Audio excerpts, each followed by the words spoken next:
Namni hundi miira kanaa qabaachuu kee ni beekam. Yeroo of dhiistee namoota biroo gammachiisuu fi humna kee hunda fixxuu garuu keessa keetti onneen kee duwwaa ta'uun isaa yommuu sitti dhaga'amu nagaa uumuuf qofa sobaan seeyita. Yeroo dubbachuun barbaannetti ni haasofta. Yeroo qaamni kee hundi iddoo sanaa deemuu barbaadutti dirqamtee teessee oolta. Ta'us wantati gootu kun tasuma gahaa ta'ee sitti hin mul'atu. Seenaan har'aa waa'ee namicha icciitii guddaa kan namoonni baay'een jireenya isaanii guutuu hin hubanne tokko waliin ilaalla. Yeroo ati addunyaa kana gammachiisuu fi of fakkeessuu dhiistu jireenyi kee inni dhugaan yeroo sana eegala. Seenaa kana keessatti bakka tokkotti of argachuu dandeessa. Bara durii magaalaa xinnoo gaarreenitti dhiyaatu tokko keessa namicha Eeliyaas jedhamutu jiraata ture. Inni baay'ee sooressa ture, hiyyeessas hin turre. Haa ta'u malee maqaa isaa namni magaalittii keessa jiru hundi ni beeka ture. Namoonni karaa irratti yommuu isa argan nagaa isa gaafatu. Gara cidhaa fi sagantaa adda addaattis isa affeeru. Yaada isaa ni gaafatu. Garuu utuu inni dubbatee hin xumurin yaada ofii isaanii itti deebisu. Eeliyaas qoosaa isaanii kan hin kofalchiisneef illee ni kolfaa. Namoota yaadni isaaf hin liqinfamne waliinis callisee walii gala. Sagantaa tokko irraa dafee ba'uun namoota akka mufachiisutti waan yaaduuf sa'aatii dheeraaf of dirqisiisee taa'a. Jireenya isaa guutuu akkanuma gochaa dhufe. Yeroo dheeraafis jireenya hawaasummaa dhugaan akkasuma akka ta'etti amanee of dhiphisee dursa namootaa biroo fi iddoo kennuun sirrii akka ta'etti hubatee ture. Garuu waqtii arfaasaa tokko wanti haaraan uumame. Daldalaan maanguddoo ta'e tokko gara magaalittii dhufe.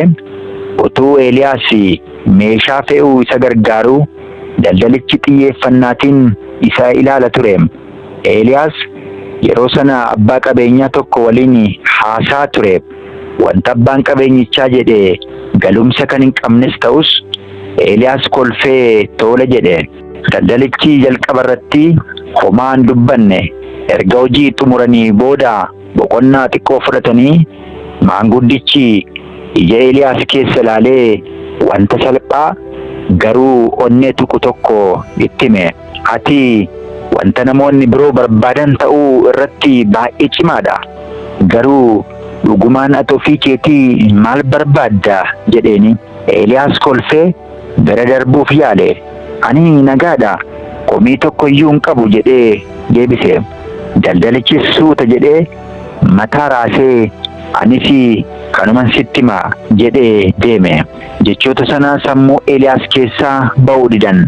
Galgala sana barandaa manaa isaarra taa'ee wanta namni biraa isa gaafateef yookiin nama gammachiisuuf otoo hin ta'in wanta ofii isaatii barbaade godhe tokko yaadachuu fi yaalii godhe. Taa'ee yeroo dheeraaf yaadees deebii argachuu hin dandeenye. Halkan sun halkan Eeliyaas waa'ee ofii isaatii hubachuu itti eegaledha. Waan hundaa suuta suutaan jijjiiruu eegale. Jijjiirama gurguddaa namoonni bakka hundatti haasan otoo hin ta'in jijjiirama callisaa inni qofti beeku godhe. Wanta itti namanneef tole jechuu dhaabe. Yeroo mormullee aariin otoo hin ta'in jabeessa ta'ee ani dhimma kanarratti ilaalcha addaan qaba jedhee callisa ture. Yeroo jalqabaaf kana yogguu godhu onneen isaa baay'ee rukuta ture. Namichi isa waliin haasa'u akka aaru yookiin mufatu yaadee ture. Faallaa kanaatiin garuu namichi dinqisiifatee dhugaatti maaliif akkas jette jedhee gaafate. Kunis marii dhugaa Eeliyaas waggoota dheeraa keessatti godhe isa jalqabaa ta'e. Sagantaa tokko irraa yommuu dadhabu dhiisee manatti galuu eegale. Galgala yommuu hojiidhaa ba'u karaa qaxxaamuraa utuu hin ta'in bifa aduun dhiitu ilaaluuf qofaa karaa dheeraa irraa adeema. Jalqaba irratti namoonni tokko tokko ni mufatani. Namoonni tole jechuu isaa qofaa barbaadan isa dhiisanii fagaatan. Kun xiqqoo dhukkubus wanti bareedaan biraa uumame. Namoonni isa waliin hafan dhugumaan isa kabajuu eegalani. Gorsa isa gaafatu. Sababni isaas Eeliyaas yeroo hundaa dhugaa dubbata. Hojii isaa irratti murtii naqaa yeroo murtaa'uuf jedhu sodaachuu dhiisee ija jabinaan mormee yaada isaa ibsee sababa isaatiinis murtichi ni jijjiirama. Galgala sana gara manaa yommuu ga'u ba'aan guddaan irraa bu'uu isaa hubate. Erga yeroo dheeraa booda gaaffii daldalachi isa gaafateef deebii argateera. Inni dhugaa dubbachuu barbaada. Namoota kan gargaaruuf jaallatamuuf utuu hin ta'in dhuguma onni irraa waan isaaniif yaannuuf ta'uu qaba.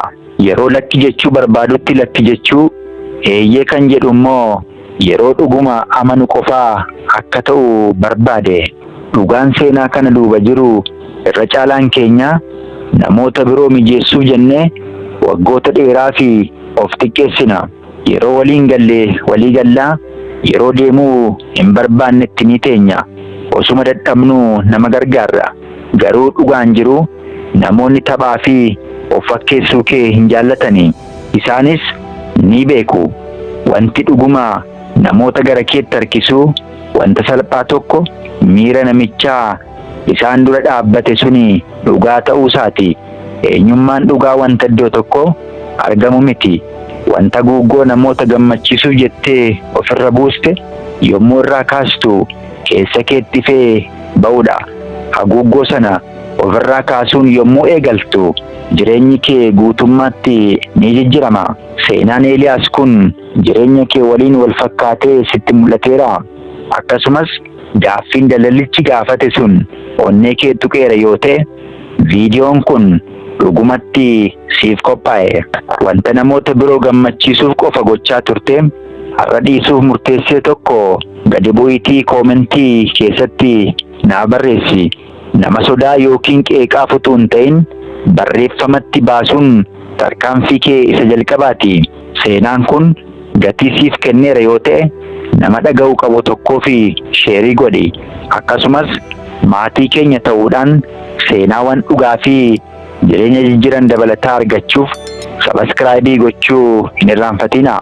Tarkaanfii tokkoon jireenya dhugaa ijaaraa jirra. As waan jirtanii fi baay'ee gammanneerra. Nagaatti nuuf tura.